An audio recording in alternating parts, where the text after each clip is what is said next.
इनसे मिलिए, ये हैं जय कुमार। अपने जयपुर वाले मकान में ये करीब 20 साल से रह रहे थे। इनके दादाजी ने ये मकान खरीदा था। जय की नौकरी अब दिल्ली में लग गई तो वे इस घर को अब बेचने का मन बना रहे हैं।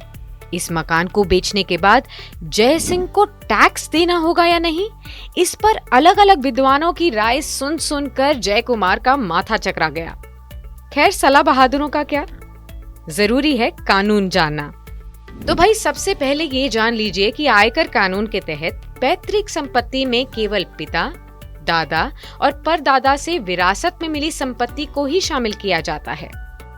माँ के पूर्वजों से मिली संपत्ति पैतृक श्रेणी की संपत्ति में शुमार नहीं की जाती।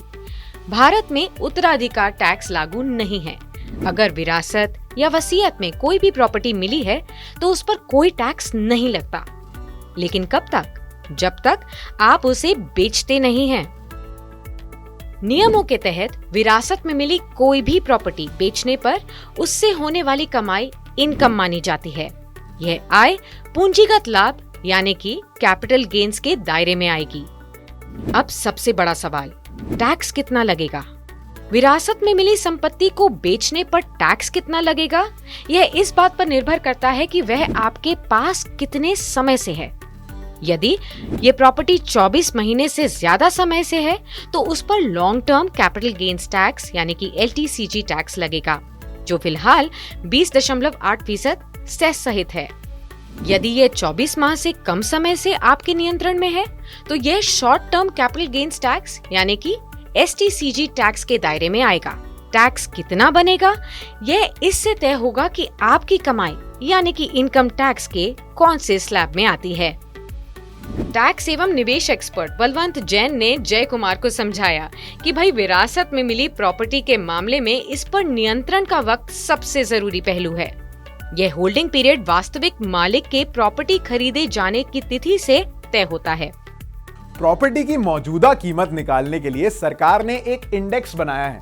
साल 2001 में यह इंडेक्स 100 था, जो साल 2003 में 109 हो गया, जो 2021 में 317 जा पहुंचा है। अब कॉस्ट इंडेक्स निकाले कैसे? क्योंकि प्रॉपर्टी 10 लाख रुपए की खरीदी गई थी, अब इसमें मौजूदा इंडेक्स यानी 317 को गुना करें और 2003 के इंडेक्स यानी 109 से डिवाइड कर दें। इसी तरह जय कुमार के मकान की मौजूदा कीमत 29.08 लाख रुपए बनती है।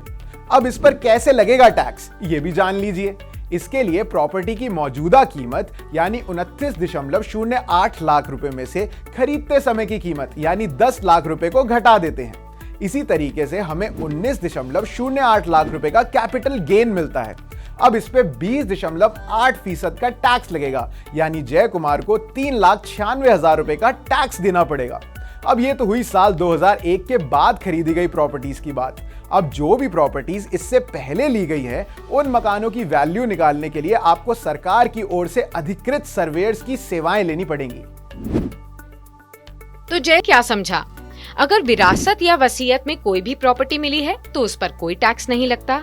यह छूट तभी तक है जब तक उस प्रॉपर्टी को अपने पास रखते हैं। इससे बेचने पर उससे होने वाली कमाई आपकी आय मानी जाती है।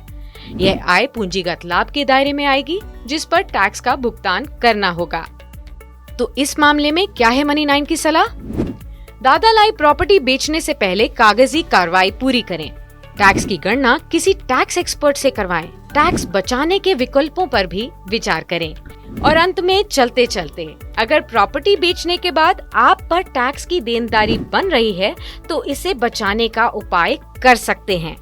यह टैक्स कैसे बचाएं? इसके लिए पढ़िए मनी 9 के 9 सूत्र, यानी कि जहां हम आपको बताते हैं 9 पॉइंट में पूरी खबर।